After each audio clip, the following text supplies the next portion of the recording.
Hey Raghunath, tell everyone about our Patreon community. Sure, Kastuba. The Wisdom of the Sages Patreon community is an incredible online yoga resource.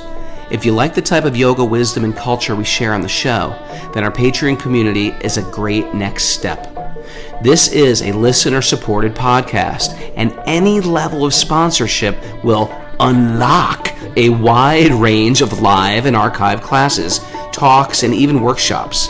Raghunath teaches, I teach, and we have a host of other excellent teachers on topics ranging from yoga philosophy, asana classes, storytelling, Ayurveda, kirtan, cooking, meditation, and a lot more.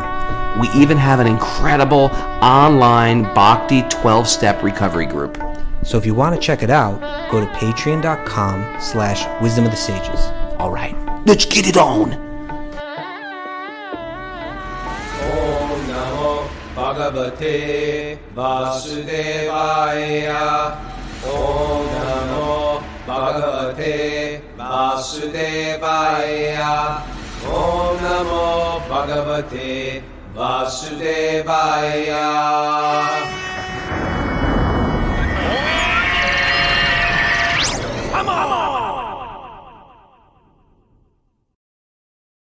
Live from a windy super soul farm. This is Wisdom of the Sages, a daily yoga podcast with your host Raghunath and co-host and senior educator at the Bhakti Center in New York, Shubha Vilas.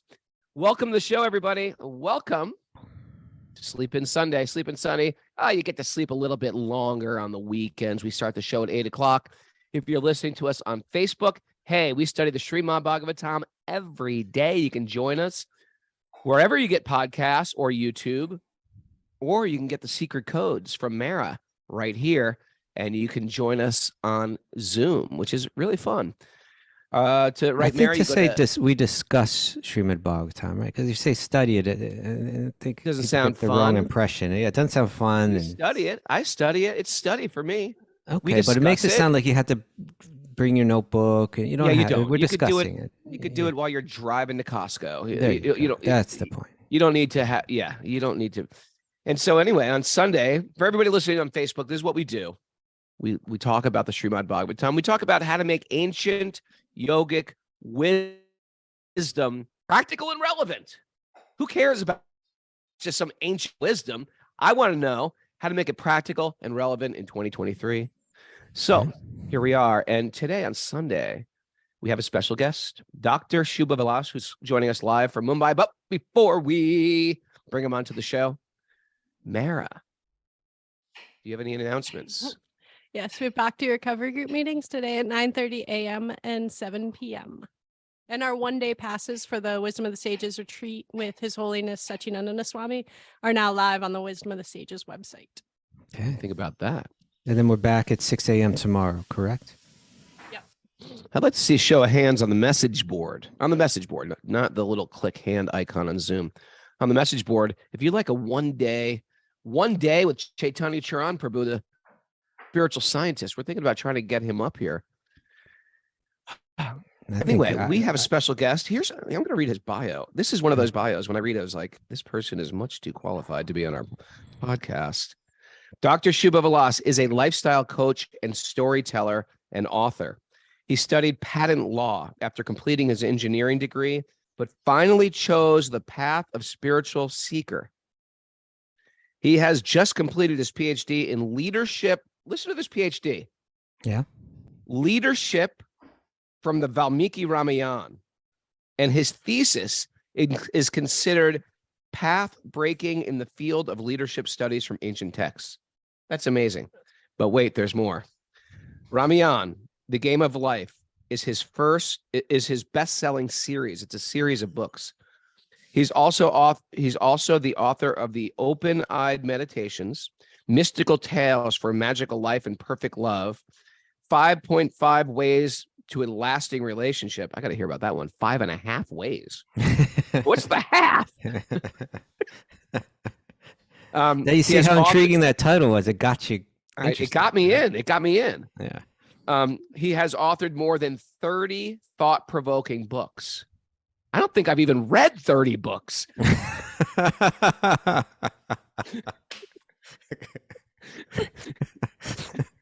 Okay. The focus of his work is the application of scriptural wisdom to day-to-day life and addressing the needs of corporates and the youth through power-packed seminars. I'm like, he's living the life I want to live, Kostuba. Listen to this. He has delivered more than 6,000 talks, inspired more than 60,000 people across 20 countries in his last 10 years.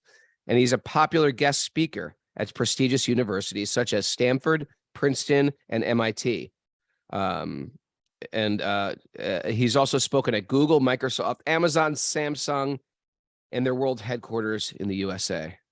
To know more about Shubha Vilas, go to Shubha, do you spell Shubha? SHUBH. Hey, it's right in front of you. Vilas.com. Yeah. Mara will put that on the board. Welcome, Dr. Shubha Vilas Prabhu. Welcome to the show. Thank you very much, Raghunath and Kaustubh. Very grateful and honored to be with y'all. And a very good morning to all of you who are listening to this podcast. Such an honor to be here on this platform. Now, Dr. Shubha Vilas is, he's a brahmachari as well. He's out in the world. He's publishing many, many books, but he's also living like a monk for the most part. Is that correct? Yes.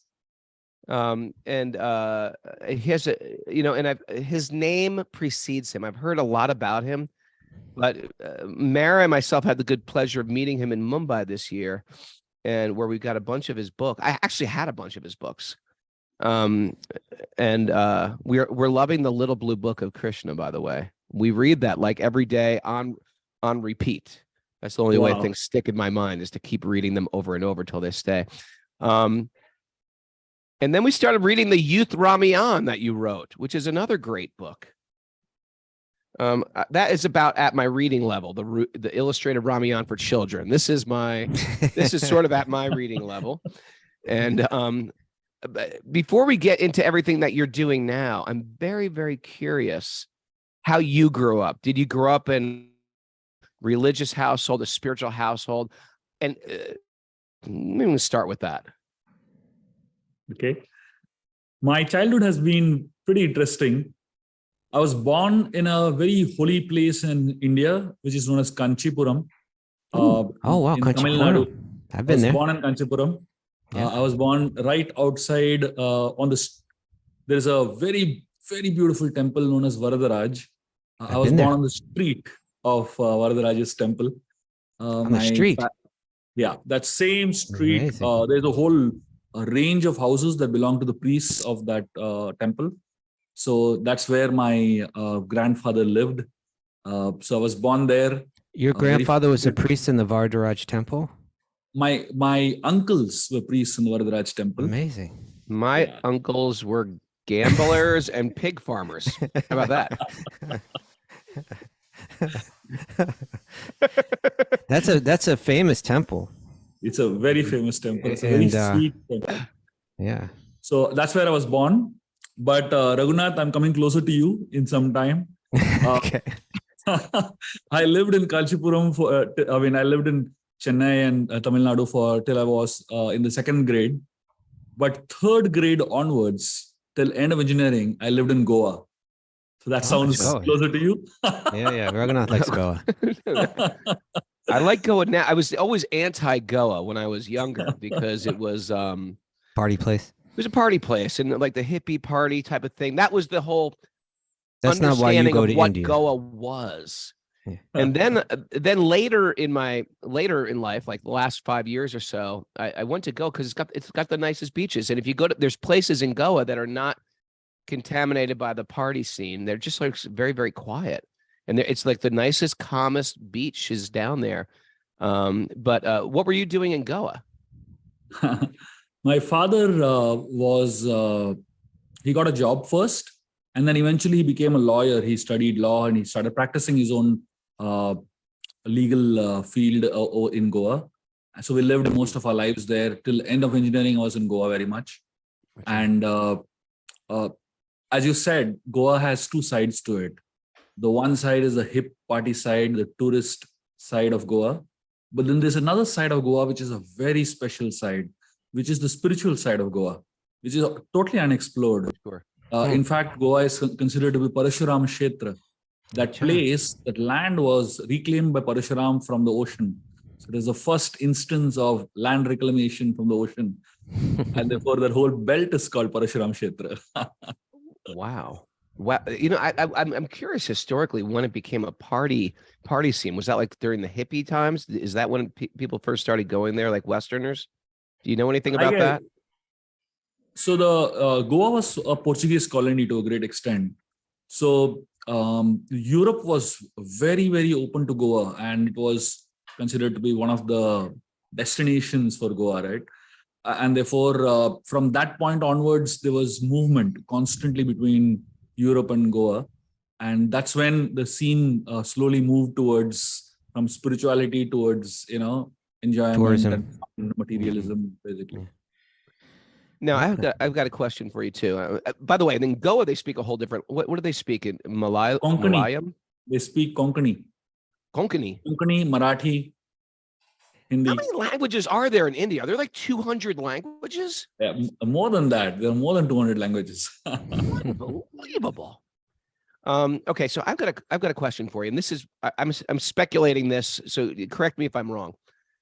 It seems like Indian families, like especially one generation back, like parents, they're all very religious, priestly, devout on their spiritual traditions. But then your parents' generation was probably feeling like we've got to get our kid educated, we've got to get them to the West, they've got to like sort of make it out of here and like maybe bring our family all the way to the West, like a push to go westward.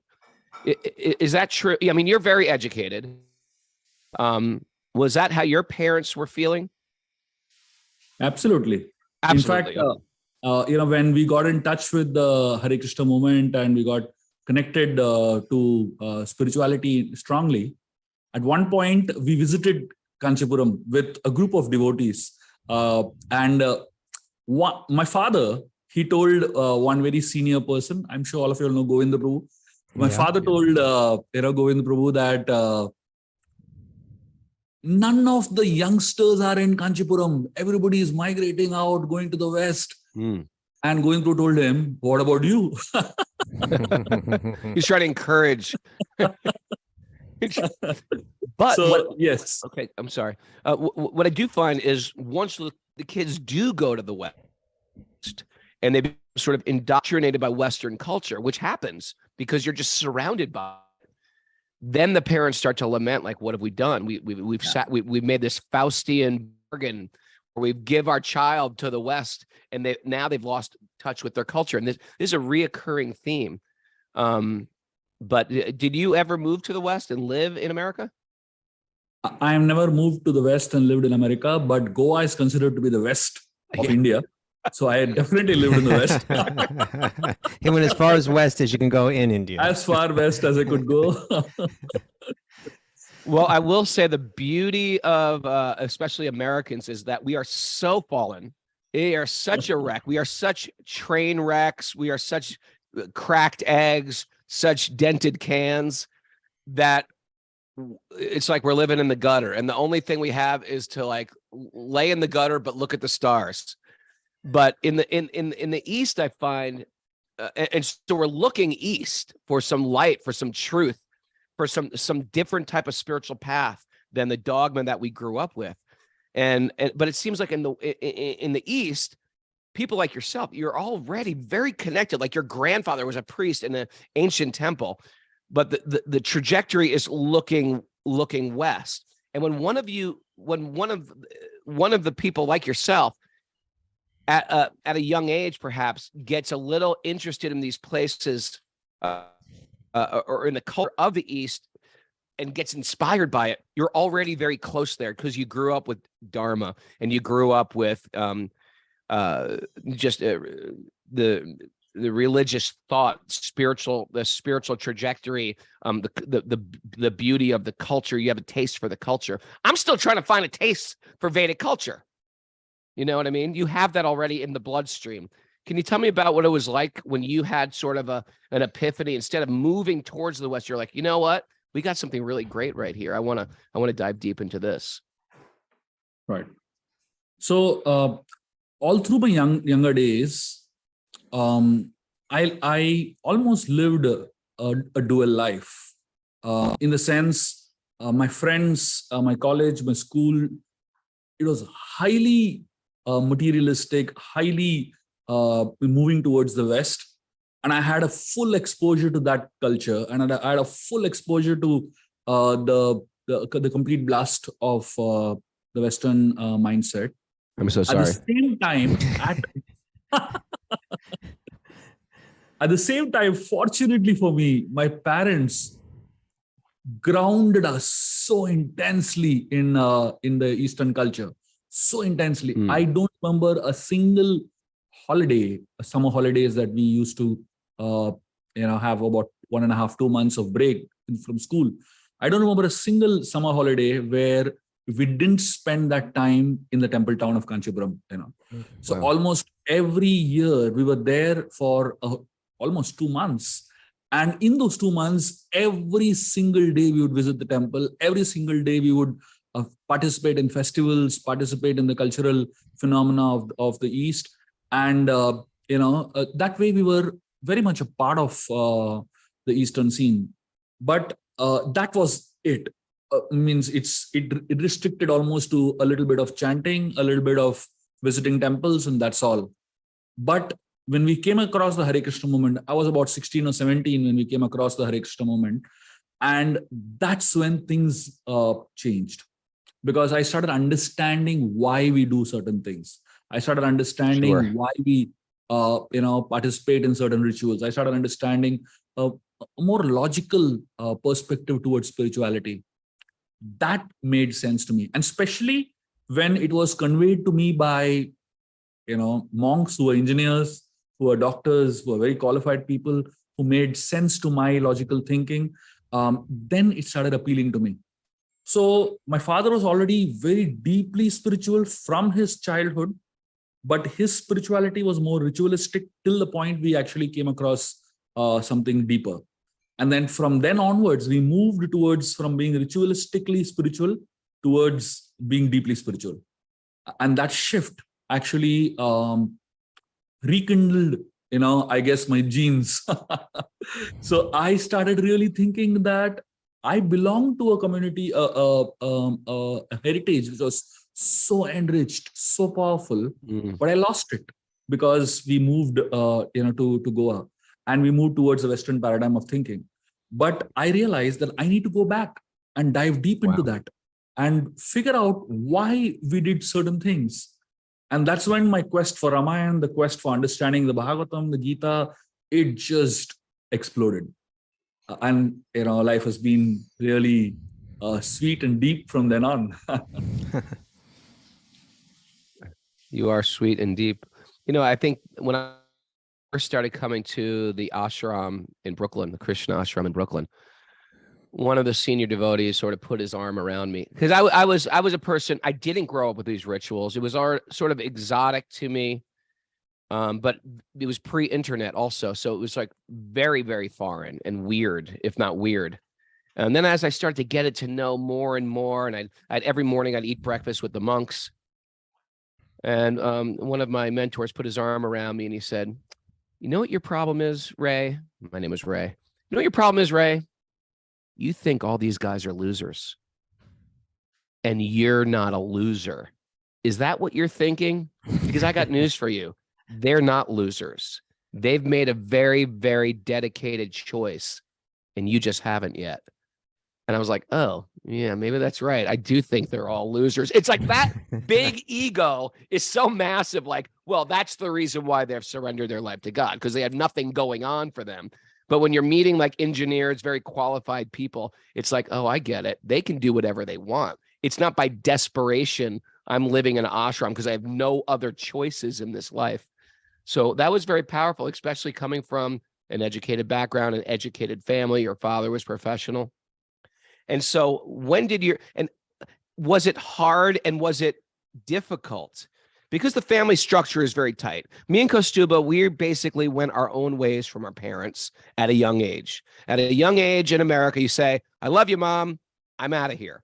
And it's not like that in an Indian family. Indian mothers and Indian parents, they've got a grip on you till you're in your 30s and 40s. And what was it like when you're doing, you're fulfilling a lot of their desires?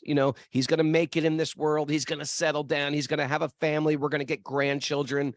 And what was it like when you said, I appreciate all the temples you've taken me to, and now I'm getting real serious, Dad. What was it like when you said that to your parents and for you? Raghunath, the reality for me was very strange because my parents were extremely spiritual. I would say to a great extent, my father is like 10 times much more intense about his spiritual practices than me. Even now, I would proudly say that. And when I decided to join the monastery and dedicate my life to spirituality, my father was thrilled. He was very happy. He was very, Wow. very positive. My mother was a little sad in the beginning, but then over the years, when she saw the magnitude of what I'm trying to do in terms of serving society and in terms of the contribution that I'm doing for society and for spirituality, she is extremely proud of what I'm doing, and she's fully supportive. Of course, Indian parents, they need love and affection. They need the presence of children all the time. Not those American parents. They don't need that. In fact, my mother wrote me a letter a couple of years back, and in that letter, she handwritten letter where she told me, she gave me a few instructions, and one of them was that I should call her every day. And from the day I got that letter till today, every single day I call her at a particular time in the morning. He's perfect. And then I begin my services. We This would guy go is crazy with perfect, that kind of Americans. We can't handle that. This guy's Kastuba. Yeah. Can't do that. Better son. He's a better devotee. He's more learned. Oh, my life. Okay. So, then what was the stage? Where did you say, like, okay, you know what? My material life is over. What do you want to dive into? And did you go back to school, or you were already at that time? So I did my engineering first. I got in touch with the Hare Krishna movement when I was right in the first year of my engineering. So by the end of my engineering, I was pretty serious about my spiritual practices, etc. After my engineering, I worked for a year as an engineer. And then I really got bored of that job because it was too monotonous for me. I realized I need to do something different, So I felt I'm more inclined towards research and stuff like that. I completely shifted my field from engineering to law. I studied patent law. I studied intellectual property law. I worked as a lawyer for 3 years while studying the legal course. And by the end of 3 years, I had 3 years working experience as a lawyer. It was a techno-legal field. I don't know how many of you all know this. Patent law is one of the highest paying law professions in the world. And at that point, 15 years back, I was probably in India, maybe little less than 100 people who would be engineers and lawyers together and specialize in patent law. So I had a flourishing career and I had a massive opportunity in front of me in terms of my growth in my career. But what was simultaneously happening was very interesting. While I was studying and practicing in the field of patents, I also was very heavily involved in spiritual services, preaching. I was going out, connecting with youngsters in colleges and universities at that point while working full-time in a job. And at that point, maybe 2-3 years while doing, trying to do a balance of both, so I was living in Bangalore, and we had almost about 35 youngsters staying together in one huge building. And I was preaching to them. I was inspiring all of them in their spiritual practices. So I was doing both. My one foot was in my legal profession and my other foot was in spirituality. And at that point, at a particular juncture in my life, I realized I derive greater joy in giving than in taking. And that's the day I decided I want to completely dedicate myself to the cause of filling the hunger of the heart. There are many people who are focused on filling the hunger of the belly. And I really felt that the hunger of the heart is bigger than the hunger of the belly. I love that realization, Kaustubha. Everybody's got a hungry heart. Come to the conclusion. Yeah. He came to the conclusion that giving is better than taking. Material world is all about grabbing, taking, collecting, hoarding, putting a little nest egg. We have this word, a nest egg. I'm building a little nest egg for myself. And it's not joyful. It's riddled with anxiety because the nest egg could crack at any minute, right? And it happens. People lose everything. People lose their savings. And the idea of life is just, we're born here to give. We're not born here to collect, because you can't actually own anything, you know? What a beauty. And then there's the joy that comes with that, and the joy of living. And what to speak of what you're doing is where it's not like you're, you know, managing a project or something, which is a lot of like taxing on the mind. Even if it's like you're managing a big spiritual project, you're reading about the pastimes of Krishna. Like this is the and Ram. These are like the goals of the heart, to on regular basis hearing these pastimes. And are you? It seems like you're really well. You must have been very obviously. Your thesis was on the Ramayan. You want to talk a little bit about the Ramayan and why you were so attracted to it? Did you grow up reading the Ramayan with your family? My grandmother gets the full credit of it. Let me tell you, as I told you that I would spend most of my younger days, in my hometown, in Kanchipuram and Chennai. And those holidays that I would spend would always be spent with my grandmother. Every single night, I would not sleep till my grandmother tells me stories from the Ramayan. And I have heard the Ramayan from my grandmother hundreds of times. So, I want a grandmother like that. My grandmother smoked a pipe. So the entire credit of my taste for the Ramayan comes from my grandmother. I would really acknowledge that, and I would express my gratitude to her for those, numerous nights of storytelling. When your grandmother spoke Ramayana stories to you, was it like was it more just like fun stories, or did she really build in the ethical messages and social messages? Was that also part of what she was sharing with you? So whatever I remember, it was more like fun stories. But the way she told those stories was so much fun. I could hear the same story 100 times and I would not get tired of it. So it is pure storytelling. I'm sure there must be some messages in it, but I don't remember the messages so much as I remember the fun of the story that she would speak. But then at a certain point in your life, you began to draw more out of the very same books. So at a certain point in my life, I heard some of my mentors speak from the Ramayan. And when that happened, it just flooded my mind with those memories, which were instilled in my childhood. And I said, this is what I want to study deeply. And then I dived deep into the Ramayan myself.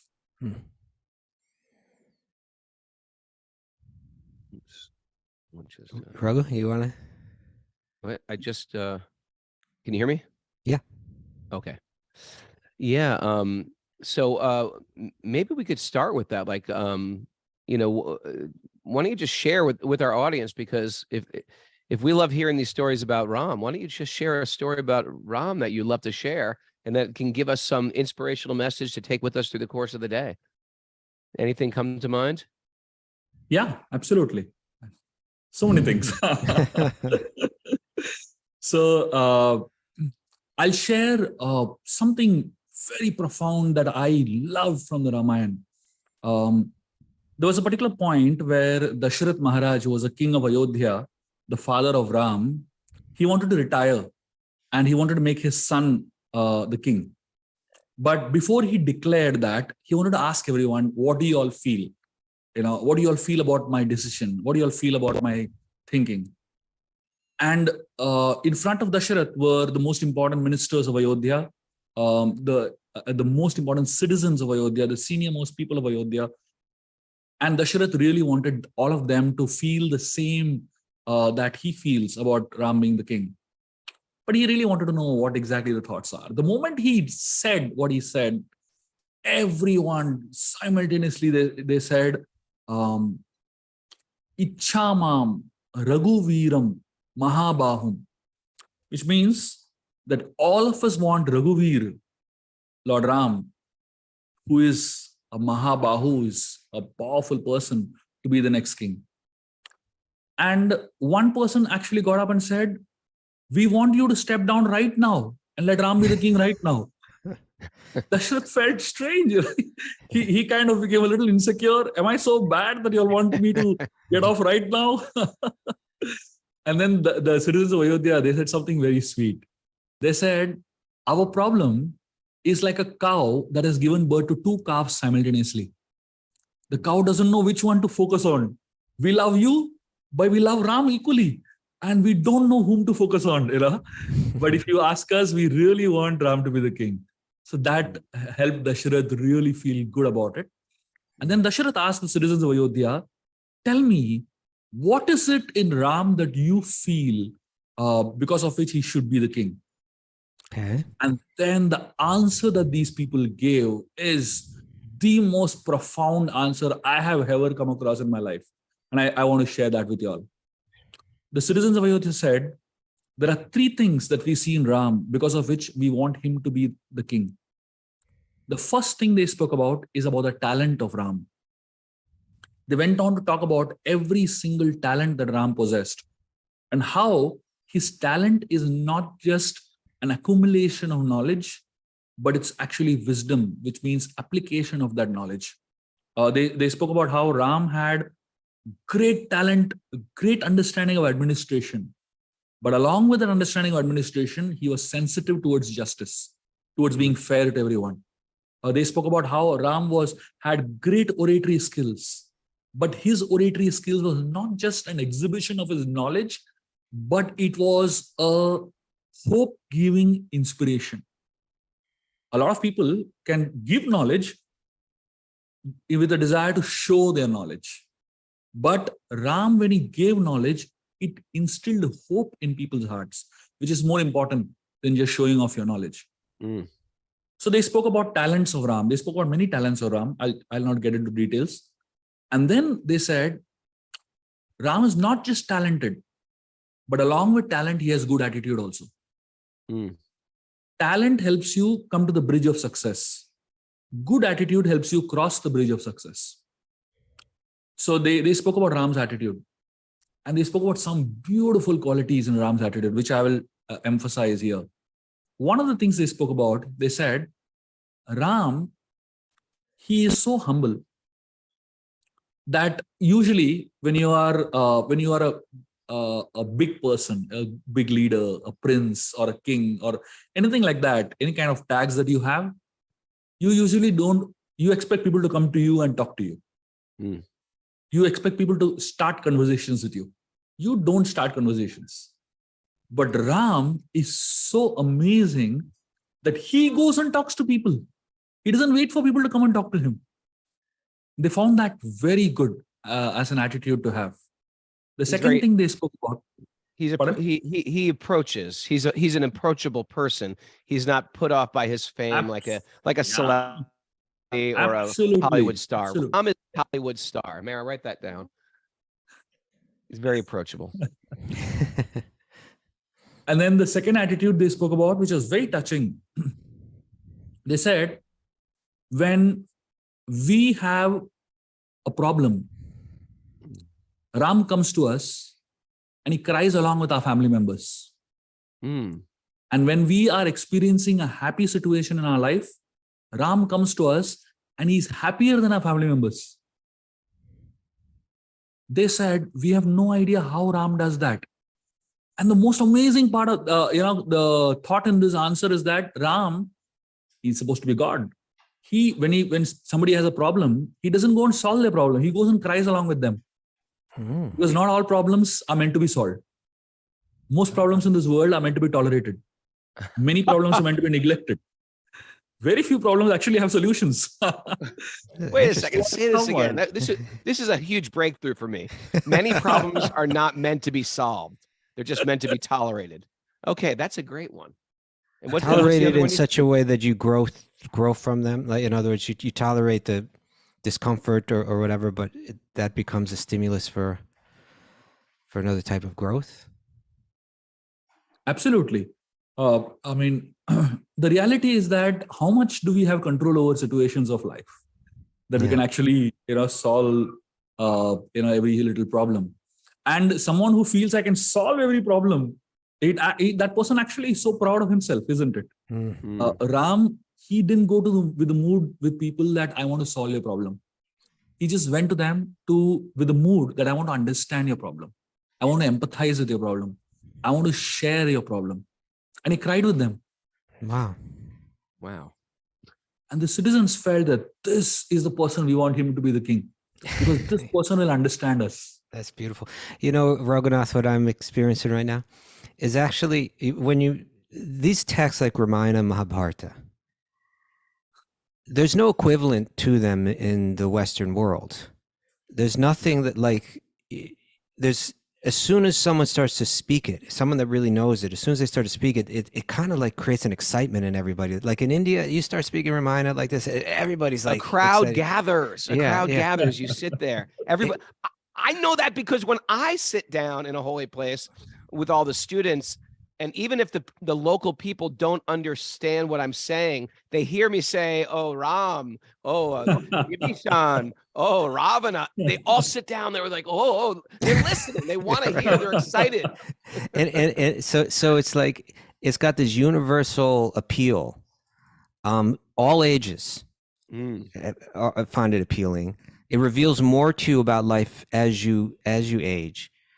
And it's so incredibly rich. I mean, these are massive works, but like they're so rich with relevant instruction. I was thinking, Raghunath, we've been talking about developing this Sage Academy, so when people become Patreon members, there's much more content for them that we want to provide. And I think we have to invite Dr. Shubha Vilas to take part, that we could have like Ramayana storytelling with all these excellent points about life, woven through it.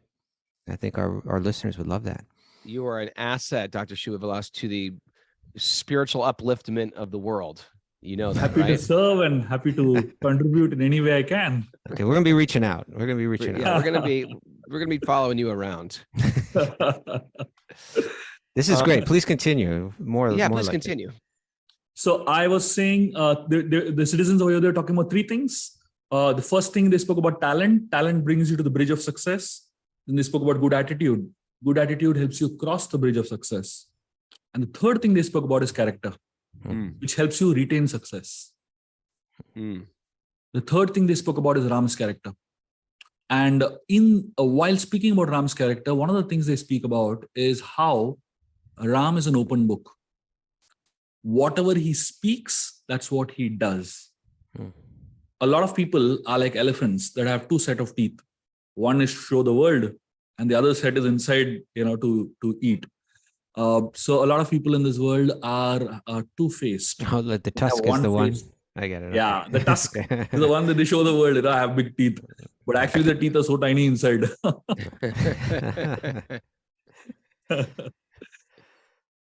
So when Dasharath heard this, he was so impressed. He was really, really happy that the decision that the citizens were taking was not based on an emotional baggage, or rather an emotional support, but it was a solidly contemplated and a very powerful decision, which was based on understanding and observation. And that's how leaders are chosen. Rather, ideally, should be chosen. Yes. Kostub, I'm really appreciating how, these stories are here, these texts are here. You can watch it in a cartoon nowadays, or you can read a book, but really it's the devotee that really knows how to tease it out and sort of let you enter into the Ramayan and ultimately fall in love with Ram, It's No so question. nice to have people who've really studied these deeply in a bona fide disciplic succession. And now these things come alive. A lot of people read the Ramayan, even in the West. Academia have been writing translations of the Ramayan, but it's by hearing this stuff in disciplic succession, coming down from guru to disciple for millennia, that actually comes alive. Not only just like, hey, there's a great lesson there, but actually starts making you fall in love with Ram. Not like, okay, now I've got to develop good character. Yeah, that's good. Yeah, now I've got to be ambitious and have a good attitude. Yeah, that's good. But really, where this is all going to is you're actually supposed to fall in love with Ram. It's not just teaching you how to be a good guy in the material world. It gives that as well. It's a very large reservoir. This well goes very, very deep, though. And you actually end up falling in love with Ram. You know what? Just for our audience, why don't you just give some glories of the Ramayan? How many verses? How old is it? How is it respected throughout the world, etc. You want to give some overview of the Ramayan? Sure. The Ramayan is composed in 24,000 verses. And the entire text of 24,000 verses is divided into about 660 chapters. And it is in 6 volumes. It's broken down into 6 volumes, basically. And each of the verses are composed in a particular meter, which is known as Anushtup Chandah. And Valmiki wrote the Ramayan thousands of years before. It predates the Mahabharata by thousands of years. The Mahabharata was written 5,000 years before, very clearly dated. And the Ramayan predates it because in the Mahabharata, there are so many references of Ramayan. So which means the Ramayan was very prevalent during the Mahabharata times, basically. So easily the Ramayan dates to a few, probably tens of thousands of years before. And this book is a very interesting book because it originated from a curse. The first verse of the Valmiki Ramayan is actually a curse. I don't know if we ever can curse a person in poetry. I don't know if there is any history of anyone cursing someone, great anger, and poetry coming out of your mouth. Poetic anger. Yeah, it doesn't usually happen in America. During road rage, no one's breaking out prose or poetry. But it seems like Valmiki himself, he cursed the hunter. Is that correct? Yes, absolutely. So he saw a cruel act of a hunter killing a bird when he was, with his wife. And the bird was with his wife. The bird was with his wife, with his. They weren't married. They were just dating, I think. The scriptures talk about love. So go on, sorry. The interesting part is that even though Valmiki is a sage, he understands love, the language of love. And he understands that when there is a language of love going on, that's not the time to bring in hatred. So Valmiki was angry, not so much because the hunter killed that bird. That's what his profession is. He always kills birds. But it was in that act of, while they were in the act of love, at that point exhibiting hatred, that's what triggered Valmiki's anger. And when he, cursed the hunter, it came out in the form of a verse. And then eventually, Valmiki was feeling very bad. Why did I get angry like this? Every time you get angry, anger is always followed by guilt. And Valmiki was really feeling guilty. Why did I do it? Why did I do it? And at that point, Lord Brahma comes to him and tells him that the curse that you actually uttered is not a curse, it's a verse. The shoka in your heart, shoka means lamentation, it's actually converted into a shloka, which means a verse. Your shoka becomes a shloka. Interesting. And then Brahma continue. inspired him to write the entire Ramayan. That's how the Ramayan got composed. I think I have a question for you, and I think you're just the right person to ask, because our listeners may not all realize, but Kanchipuram is actually like, it's not just an important temple. There's many important temples there, but it's also like the stronghold of different lineages there, right? Like the Sri Sampradaya, like half of their whole Sampradaya is based there, as well as the Shankara. Shankaras, there's the Kanchi Shankaracharyas are there. So it's an incredibly rich traditional place where the authorities of the lineage reside. So, when we speak of Vedanta, we're generally speaking about the works of Vyasadeva. And we grant those authority, or we accept the authority of these texts, and based on that, all these lineages of Vedanta come down, including our own Bhakti Vedanta lineages. Now, Ramayana, as you're saying, it predates that. But in the different lineages, how do they see Ramayana? Do they see it as, in a sense, part of Vedanta, or as authorized as Vyasa's works? How exactly is it understood? Because it seems to be a different category, although it seems to be granted the same authority. Yeah.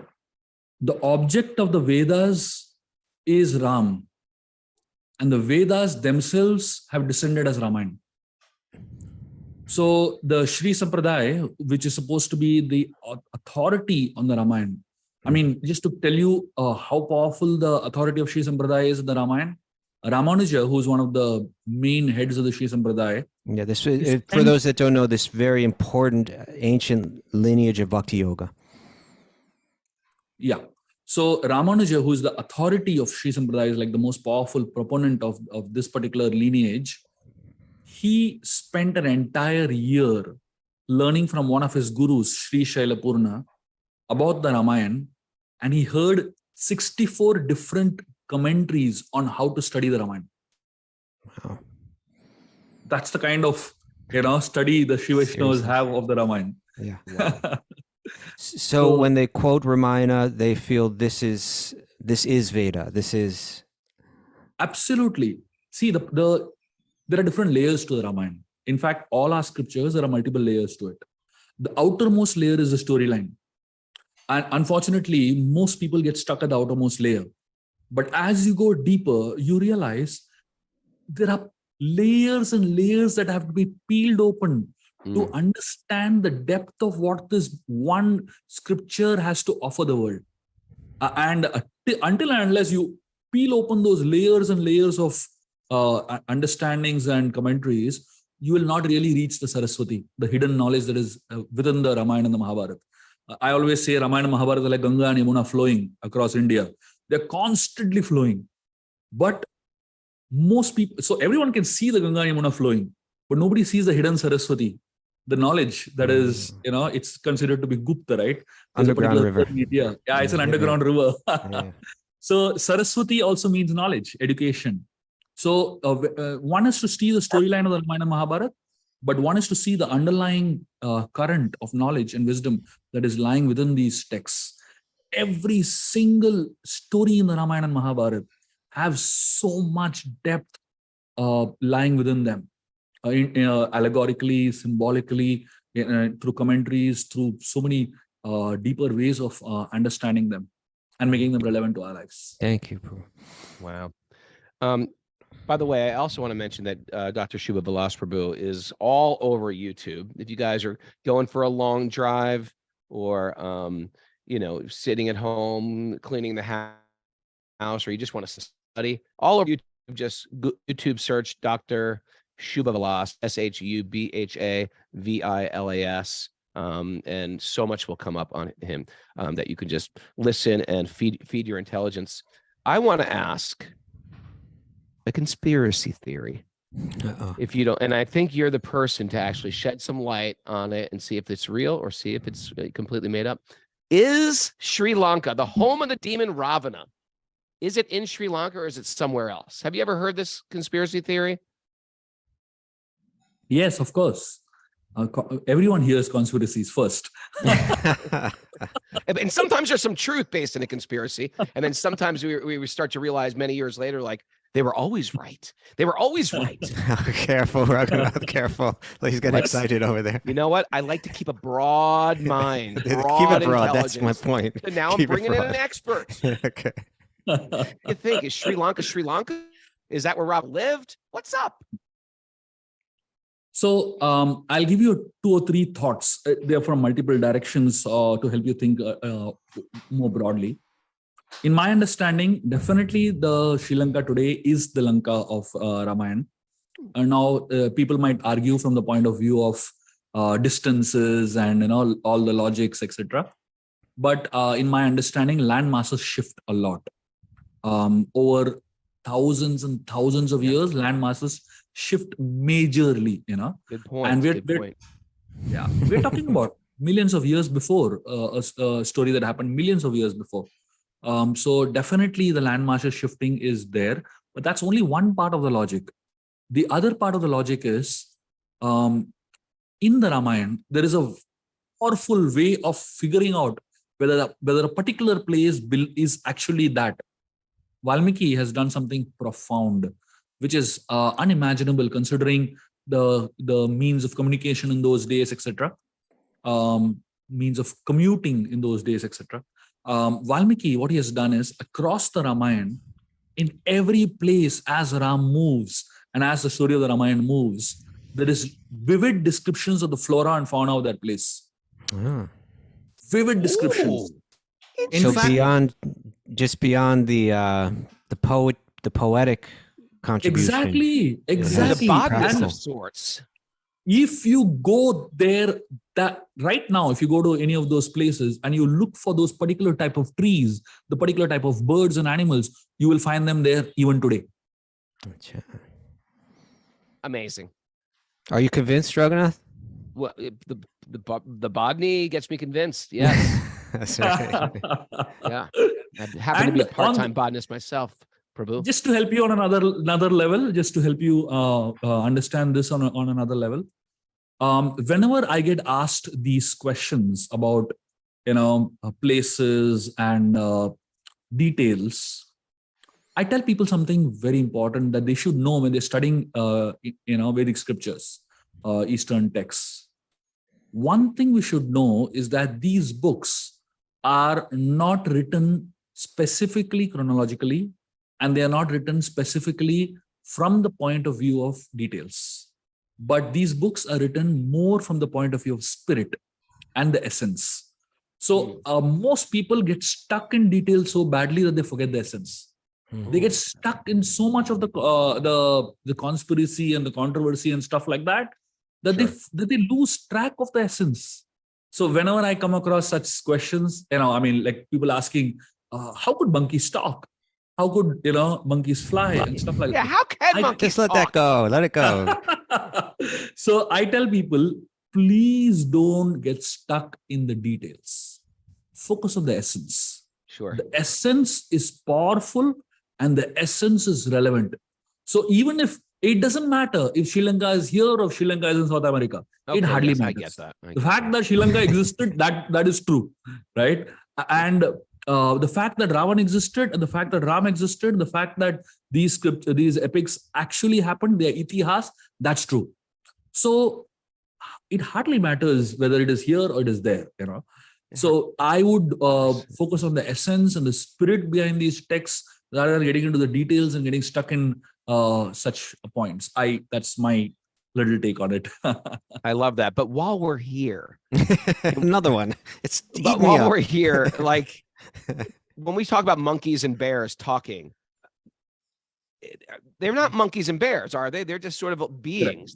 They're other species, otherworldly species that happen to cohabitate, and they happen to. It's not like a black bear or a grizzly or a chimpanzee. These are beings that just are hairy, so we give it the name a bear. But mystical bear. It's a mystical monkey. You want to share a little out of Vanaras? Yeah. So I'll give you a totally different take on the idea of what Vanaras are. So it'll give you that's what I've been talking about, right? Focus on the essence. Yeah. Let me tell you something very interesting. Okay. The word Valmiki across the Ramayan uses the word Vanara for addressing these beings. And the word Vanara in Sanskrit has a very interesting meaning. Nara means human. And Vanara, it's a question. are you human? Ooh. Oh. Hmm. So in Kishkinda, there are 3 types of Vanaras. There is a Vali-like Vanar. Vali-like Vanaras are very clear about what they want to do in life.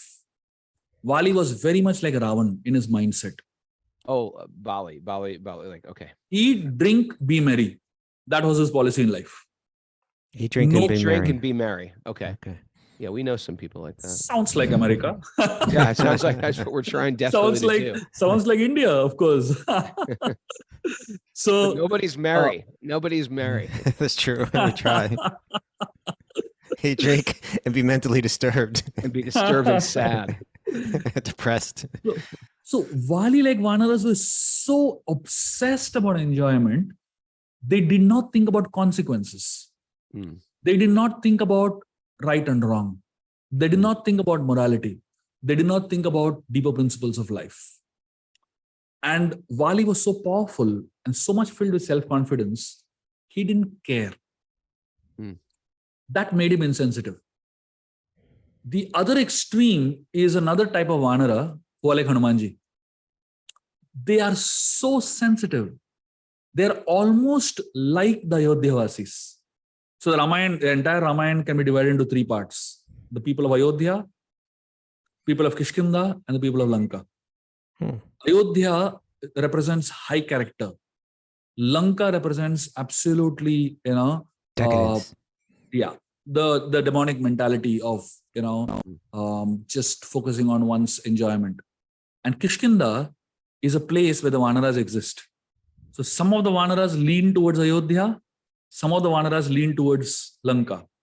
So the Vali-like Vanaras lean towards Lanka mindset. The Hanuman-like Vanaras lean towards the Ayodhya mindset. And in between are the Sugriv-like Vanaras, who are the confused lot. Interesting. Vali is very clear what he wants to do in life. And Hanuman is very, very clear what he wants to do in life. The ones that are not clear are Sugriv-like Vanaras. And they are the ones who have to get up every day in the morning and ask themselves this question: Vanara, are you human? Acha. Wow. And the interesting thing is, the more you tend towards the Ayodhya mindset, to that extent you are human. And the more you tend towards the Lanka mindset, to that extent you're a monkey. You got to think about this. With that example, you make it sound like the humans are very evolved beings. Are we evolved beings, or why do the demigods? It depends if we're desire, living like monkeys or not. Yeah. Well, why do the demigods desire to be humans when they're already very exalted? This is just a general question. They're already very exalted. It seems like they're very connected. Why do the demigods pray to be humans? So, human life is a balanced life. Supposed to be a balanced life. So there are different types of human beings. One category of human beings tilt their balance towards pleasure. And another type of human beings tilt their balance towards pain, towards suffering. But human life is supposed to be in between.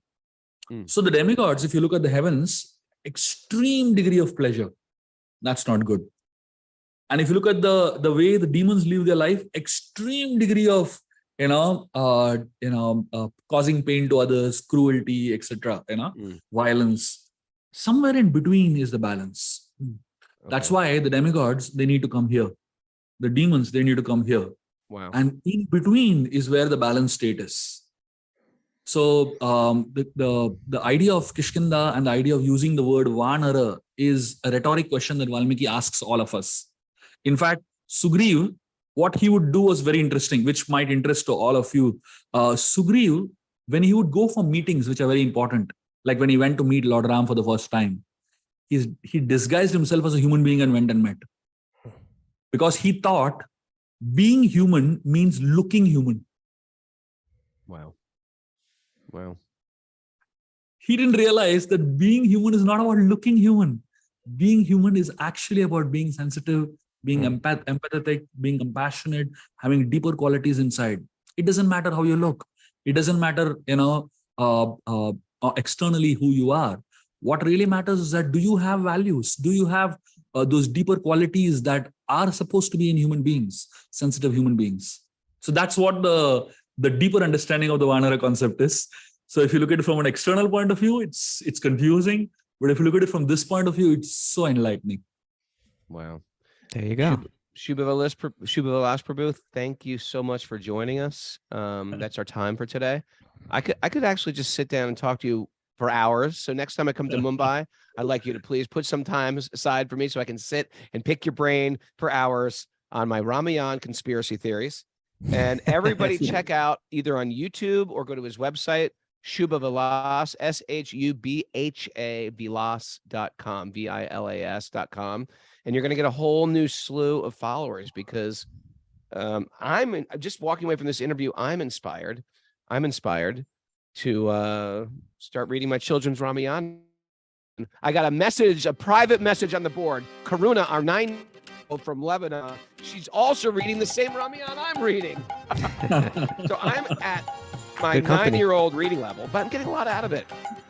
I'm reading the outer shell, and then I'll go into your YouTube videos or courses and to get into the inner layers where you can tease it out. You know, it's like an acorn, you know, he's got these little nuts, these little hard nuts, but then that thing grows and sprouts and then it starts to take over and it gives tens of thousands of more acorns. It grows into a big tree, giving shelter to so many people. Thank you for giving us shelter, Prabhu. I have a question for Shubha Vilas Prabhu. Thank you. Is that in Kanchipuram they keep the deity underwater for 40 years and then they bring him up?